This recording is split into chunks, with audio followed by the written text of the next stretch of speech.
Alexander and the Terrible, Horrible, No Good, Very Bad Road Trip, 2025, is a hilarious and heartwarming adventure that follows Alexander Cooper, a 12-year-old boy who feels like everything in his life is going wrong.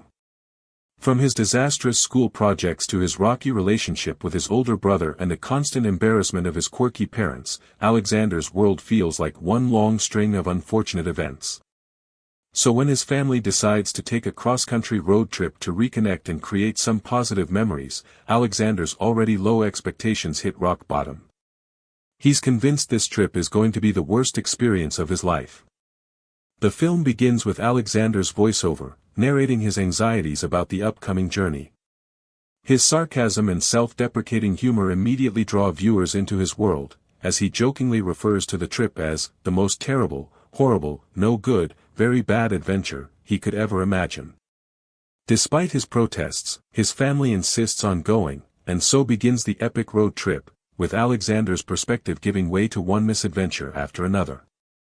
His parents, Linda and Greg, are optimistic, perhaps overly so, and are determined to make the trip as fun as possible. His older brother, Ethan, is the typical teenager, spending most of the time glued to his phone, while his younger sister, Molly, is always looking for ways to get on Alexander's nerves. As they drive through small towns, endless highways, and bizarre tourist attractions, everything that can go wrong, does.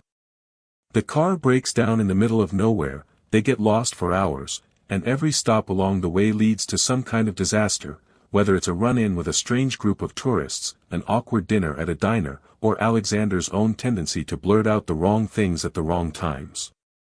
Through it all, Alexander tries to keep his expectations low, but he's continually reminded that his family is blissfully unaware of his frustrations.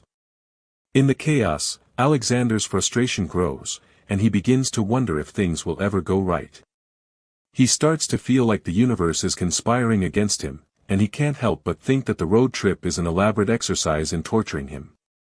However, in the middle of all the madness, something unexpected happens. Alexander starts to see his family differently. His parents, who seem oblivious to his unhappiness, are doing their best to make the trip enjoyable for everyone, and his brother, despite being a typical teen, starts to show moments of understanding. Even his annoying sister, Molly, begins to seem less irritating as they share small, but important, moments on the road. Slowly, Alexander starts to realize that maybe the trip isn't about avoiding the chaos or getting everything right, it's about embracing the imperfections and learning to roll with the punches. As the journey continues, Alexander begins to see the beauty in the small, unexpected moments that come from being with his family.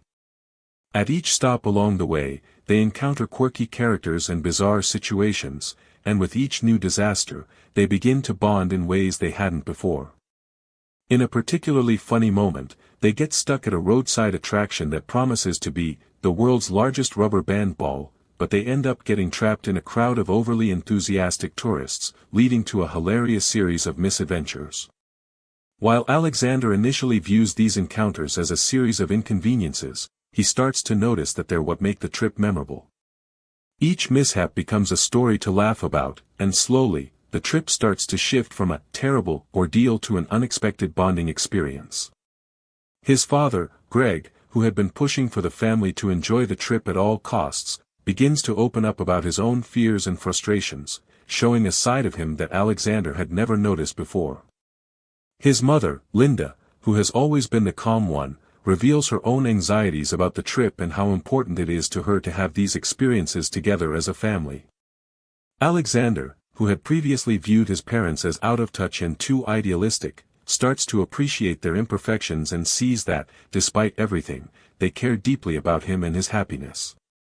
In the final stretch of the road trip, Alexander and Ethan share a quiet moment together when their car breaks down again.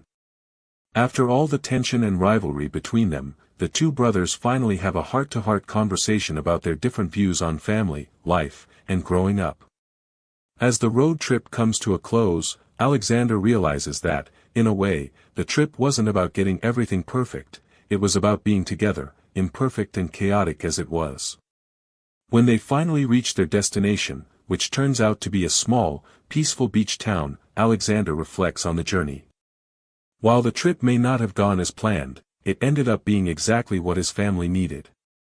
The movie ends with Alexander smiling for the first time in the entire trip, realizing that sometimes the terrible, horrible, no good, very bad experiences are what bring people closer and create the best memories.